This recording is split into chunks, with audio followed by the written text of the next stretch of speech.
Mahinda Champions league එකේ first game එක ගොඩක් කාලයකට පස්සේ ෆුට්බෝල් ගහන්නේ පොලිස් අන්තිමට ගහපු කම්පිටිටිව් ටෝර්නමන්ට් එකේ FA කප් චැම්පියන්ස්ලා ඊට පස්සේ ගොඩක් බ්‍රේක් එකකුත් තිබ්බා. ඉතින් කොහොමද මේ තරඟාවලියට කියන්නේ මේ තරඟය ගැන මුලින්ම කතා කරොත් එහෙම මුලින්ම මම කතා කරන්න ඕනේ තරඟයට පෙර මම ස්තුතිවන්ත වෙන්න ඕනේ දිග කාලයකට පස්සේ නිහඬතාවයකින් පස්සේ දේශීය තරඟාවලිය ස්ටාර්ට් කරලා තියෙනවා. ඉතින් ඒකට මම පාපොන් සම්මේලනයේ ඉහළ සිට සීනුම් දිනාට මම ස්තුතිවන්ත වෙනවා මේක තරඟ නැවත භාගයක් අපේ ප්‍රේක්ෂකයන්ට බලන්න අවස්ථාව ලබා දීපු ගැන.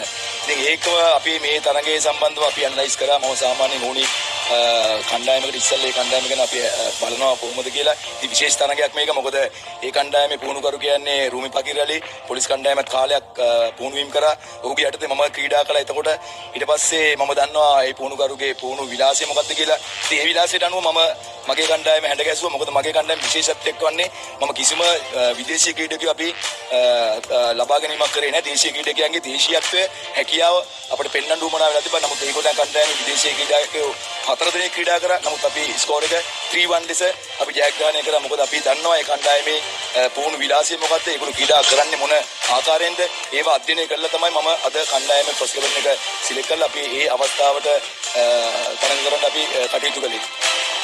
මහින්ද අපි දැක්කා ෆස්ට් හාෆ් එකේ ගොඩක් හයි ප්‍රෙසිං ගේම් එකක් තමයි තිබේ. ඔයගොල්ලන්ගේ ඒකෙන් තමයි සුපර්සන්නිකේ මිස්ටේක්ස් අන්ෆෝස්ඩ් එරර්ස් අපි කියන ගොඩක් ආවේ. ඊට පස්සේ හොඳට ඔයගේ ෆවුල්ස්ලා තුන්දෙනා අබ්දුල්ලා ඒ වගේම ගෝල්ස් දාපු අනිත් ක්‍රීඩකයෝ ගායන් රිවාල්ඩෝ ශිෂාන් ප්‍රබුද්ධ ඒ වගේම දමිත් සමන්ත ක්‍රීඩකයෝ මේ කියන්නේ ඉදිරිපෙළ ක්‍රීඩකයෝ හොඳටම ක්‍රීඩා කළා. ඒ වගේම පසුපෙළ ක්‍රීඩකයන්ට ඒ හින්දාම ටිකක් හරි වාසියක් ලැබුණා. මේ ඒ ප්‍රෙෂර් එක අඩු වුණා මේ මුල් ගෝල් තුන.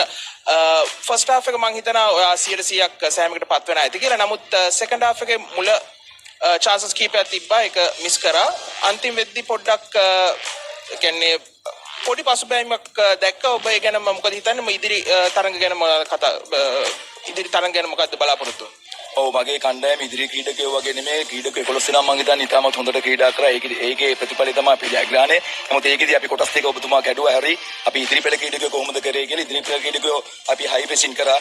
හයි ප්‍රෙසින් කරාට පස්සේ අපිට ඒගොල්ලන්ගේ කරන්න ගිය දේවල් සීලුම දේ මම හිතන්නේ ඒගොල්ලන්ට කරගන්න බැරි වුණා. නමුත් අපේ ගෝල් කීපර් විශේෂයෙන්ම දැල් රකින්න ගැන සඳහන් කළ යුතුයි. ඔහුගේ සේවය මම හිතන්නේ අද උපරිමය අපිට ලබා දුන්නා. ඉතින් මට ඒක ලොකු දෙයක් නෙමෙයි. මගේ ගෝල් කීපර්ලා දෙන්නම එක වගේ. මොකද ශ්‍රී ලංකා ජාතික කණ්ඩායමට සුදුසුකම් තියෙන ගෝල් කීපර්ලා දෙන්නෙක් තමයි ඉන්නේ. ඒ හැකියාව අපේ පිටිපස්සේ බැරියර් එක අපිට ගොඩක් ශක්තිමත් වුණා. ඒ එකම තමයි අපි ෆස්ට් හාෆ් එකේ අපි ක්‍රීඩකයෝ ටික ක්‍රීඩා කළේ ඒ හා සමානව. ඉතින් අපි බලාපොරොත්තු වූ ආකාරයටම ගෝල් 3ක් අපිට ලබා ගන්න ලැබුණා. නමුත් දෙවෙනි භාගයේදී ඕනේ කණ්ඩායමක අපි මිනිස්සු. ඉතින් අපි ක්‍රීඩකයන්ට කොච්චර කිව්වත් ක්‍රීඩකයෝ යන විලාසයක් තියෙනවා. උන් ඒක මං හිතන්නේ බලාපොරොත්තු තරඟයක් ඒ කණ්ඩායමක ඇත්තටම අපිට ලැබුණේ නැහැ. අපි බැලුවේ විදේශීය ක්‍රීඩකයෝ 4 දෙනෙක් එක්ක මීට වැඩිය ලොකු තරඟයක් අපිට ලැබෙයි කියලා. නමුත් ඒ බලාපොරොත්තු වෙච්ච තරමට අපිට ලැබිච්ච නැති නිසා මම හිතනවා සෙකන්ඩ් හාෆ් එක මං හිතන්නේ අපේ කට්ටිය නිකන් අර ඈලි මෑලි ගතියකින් තමයි ක්‍රීඩා කරේ. නමුත් අපිට ක්‍රීඩා කරන්න හැකියාව තිබුණා. මම කිසිම චේන්ජස් වලට ගියේ නැහැ. මම බලා හිටියේ අපි චේන්ජස් පහම යූස් කරන්න. නමුත් මට චේන්ජස් දෙකක් යූස් කරන්න පුළුවන් වුණා. මොකද එක්කෙනෙක් අපි ඉන්ජරි වුණා. ඒකයි අපේ සීනියර් ප්ලේයර් කෙනෙක් හිටියා අපේ රයිට් හාෆ් එක ගහපු එක්කෙනා. එයාටත් මම අවසාන විනාඩි 20 වෙනකම්ම ක්‍රීඩා කරන්න ඇරලා චේන්ජස් වලට ගියේ.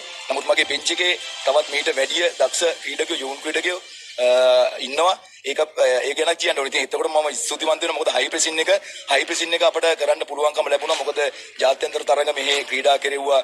පාපොන්දු සම්මේලනයේ හැම තරඟයක්ම මගේ කණ්ඩායමේ ක්‍රීඩකයෝ බලන්න දුන්නා. ඒගොල්ලන්ට බලලා ඇස් දෙකෙන් දැකලා ඒ දේ කරන්න අවස්ථාවක් ලැබිලා තියෙනවා. ඒ වගේම ක්‍රීඩාංගණය ගැන කතා කරනකොට ජාත්‍යන්තර තලයේ ක්‍රීඩාංගණයක් අපිට ලැබිලා තියෙනවා. ඉතින් විශාල ක්‍රීඩාංගණයක ඒ ක්‍රීඩාංගණය කළ යුතු ආකාරය අපි මනමින් අවබෝධ කරගෙන තමයි අපි ක්‍රීඩා කරේ. ඉතින් මම බලාපොරොත්තු වෙන ඉදිරි තරඟ ටිකත් හොඳ තරඟයක් දෙන්න.